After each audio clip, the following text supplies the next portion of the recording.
इमरान साहब, ये फरमाइएगा कि बहुत सारे लोग तो हमें नज़र आए, अगरचे कुछ लोग इनमें से ऐसे थे जो सियासत कोई खैर बात कह गए थे जब उन्होंने प्रेस कॉन्फ्रेंसेस की और कहा कि हम तो ब्रेक ले रहे हैं, हम अभी सियासत ही छोड़ रहे हैं, कुछ ने तो ये तक कहा।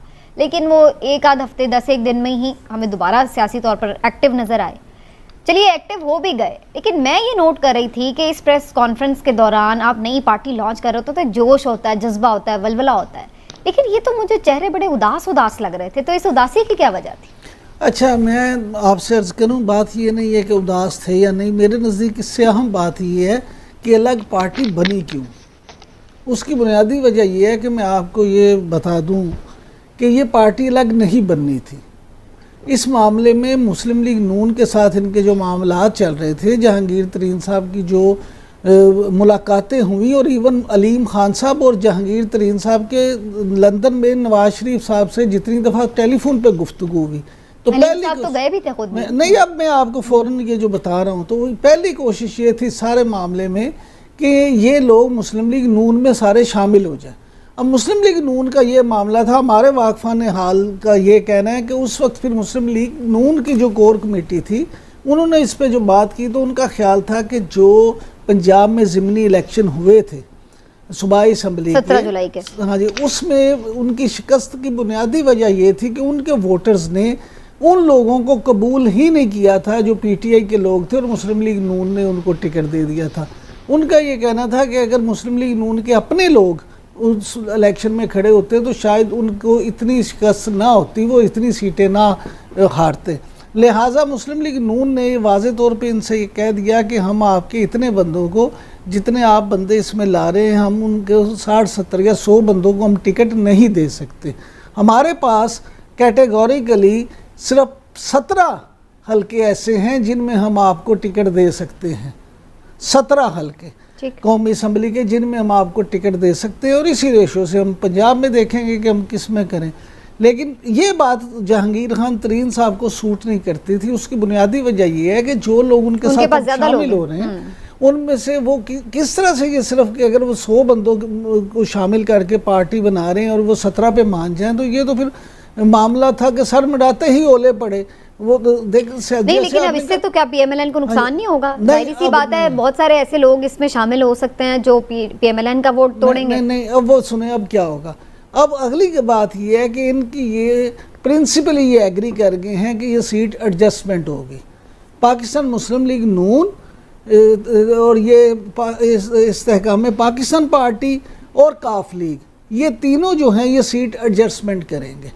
कुछ लोग जो हैं वो ये कोशिश कर रहे हैं कि पाकिस्तान पीपल्स पार्टी जो है, जरदारी साहब की ये कोशिश है कि जरदारी साहब काफ लीग और इनके साथ सीट एडजस्टमेंट करके, क्योंकि जरदारी साहब अगर ये 100 बंदों को टिकट देते हैं अपना इस्तेहकाम वाले, तो क्या वो 100 बंदों पे पीएमएलएन अपने लोग ही नहीं खड़े करेंगे? तो क्या सीट? अब यही तो मैं अर्ज कर रहा हूँ कि इस वक्त अभी फौरी तौर पे ये था, लेकिन जब इलेक्शन होना है, जिस वक्त तक इलेक्शन होगा तो उस वक्त तक बहुत सारे मामलात और हो जाती हैं, तब्दीलियाँ हो जाती हैं। अभी फौरी तौर पे सबको साथ लेना ज़रूरी था।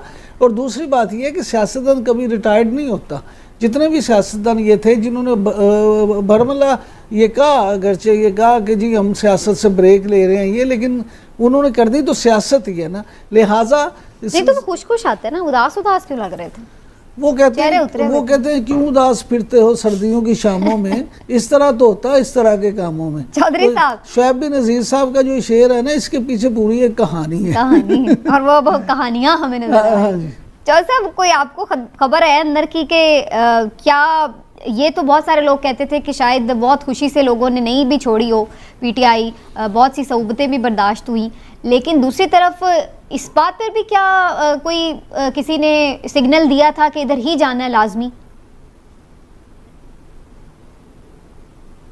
चौधरी साहब, देखिए, ये तो इन्फॉर्मेशन वही लोग दे सकते हैं जो जहाँ पे वो शामिल थे, और ये बात जो मायूसी वाली जो है, क्योंकि उसमें आप ये अंदिया बिल्कुल ज़रूर समझें, बिकॉज मुस्तकबिल फिर तारीख है ना, कुछ समझ में नहीं है कि ये क्या होगा इसका अभी तक, क्योंकि वाज़े कोई मामला आगे चला नहीं है। ये बड़ी कन्फ्यूजन है, बड़ी हेजी सिचुएशन है।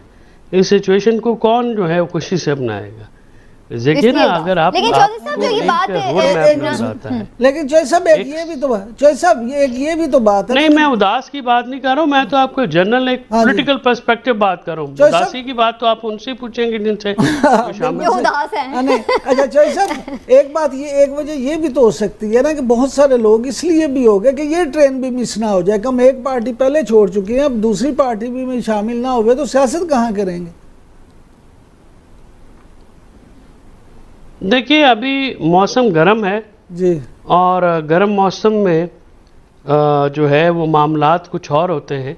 अभी मौसम या माहौल थोड़ा ठंडा होगा तो फिर आएंगी धुंध छटेगी। इस मौके पे खरीदने से भी, बिल्कुल इस मामले पे खरीदने से भी आपको कुछ हासिल नहीं होगा, बिल्कुल थोड़ा वक्त देना पड़ेगा। अच्छा चौधरी साहब, मुझे ये बताएं, जो इमरान साहब अभी बात कर रहे थे PMLN वाली, अब एक तरफ तो हमें ये नजर आता है कि बहुत सारे ऐसे लोग हैं इस जहांगीर खान तरीन साहब की पार्टी में कि जो PMLN के बहुत मुखालिफ रहे हैं और शायद वो इतने इंटरेस्टेड भी ना हो PMLN ज्वाइन करने में, और दूसरी तरफ PMLN की तरफ से भी बड़े गुडी आए हैं कमेंट्स के जी अच्छी बात है, वेलकम, उनसे हमारे अच्छे ताल्लुकात हैं जहांगीर खान तरीन से, और आगे भी हम देखेंगे कि कुछ करें इंतखाबी इत्तेहाद के हवाले से।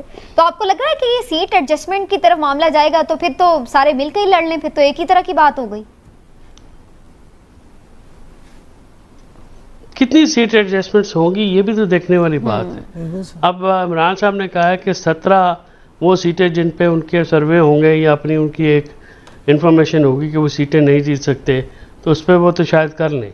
लेकिन जो आदमी जो है वो नई पार्टी ज्वाइन करे, उसको आगे टिकट भी ना मिले और वो इलेक्शन ना लड़ सके, तो फिर पार्टी क्यों ज्वाइन करेंगे? पार्टी तो देखे, सियासतदान कोई भी होगा तो वो तो वही पार्टी ज्वाइन करेगा जिसमें उसको मौका मिलेगा, कम से कम इलेक्शन कंटेस्ट करने का मौका मिलेगा। और फिर जो भी जमात आप ज्वाइन करते हैं उसका वोट बैंक भी तो होना चाहिए। अगर वोट बैंक भी नहीं है, मतलब अगर अपना काफ लीग और जहांगीर तरीन साहब की पार्टी मिल भी जाए तो ऑन ग्राउंड तो उनके पास वोट अभी नहीं है, उनके नाम पे तो वोट नहीं पड़ना ना पड़ता है। तो अभी इस बात से ये जो सीट एडजस्टमेंट की बात है इसको भी अभी वाजे होना है। इसीलिए मैंने कहा ना कि अभी आपको 8 हफ्ते 6 हफ्ते देने पड़ेंगे इस पार्टी को ताकि मामलात खुलें। अभी नवाज शरीफ जो हैं वो क्या सोचते हैं इस पार्टी को, उन्होंने एक ये भी तो बात है कि जो नेशनल पार्टी हैं, जो पुरानी पार्टी हैं, पीपल्स पार्टी और मुस्लिम लीग नून, वो अगर इतने बड़ी तादाद में लोगों को सेटल करेंगे तो उनकी तो अपनी पार्टी जो है वो रह जाएगी। और वो ये प्रेशर ग्रुप है जो कि उनके खिलाफ इस्तेमाल होना है कल, जो हो सकता है। तो ये सारे मामला जो हैं अभी पॉलिटिकली जो गेम है वो बड़ा ओपन है, अभी कोई चीज़ हतमी नहीं है। अभी कोई भी चीज़ जो है वो मामला जब तक हतमी शक्ल इख्तियार नहीं करेगा खदोखाल उसके सामने नहीं आएंगे। राइट। लेकिन इमरान साहब जो अभी जाहिर है कि उसके जो पॉलिटिकल जो गांठें हैं वो खुलेंगी तो मामला सामने आएंगे ना। चौधरी साहब ने बड़ी इंपॉर्टेंट एक बात की कि जी आपको ये देखना होगा कि खुद जो, क्योंकि हमारे यहाँ रिवायत है ना इस तरह की सियासत की कि शख्सियत हमें नज़र आती है एक मजबूत और उसके इर्द गिर्द फिर सब लोग नज़र आते हैं। यहाँ पर आपको लग रहा है कि जितने लोग ये शामिल हुए हैं, चलें लीडर तो ये आ गए, लेकिन पार्टियां तो कारकुनान से चलती हैं, वर्कर से चलती हैं, वोटर से चलती हैं। तो लीडर तो चले गए, क्या वोटर भी गया? क्या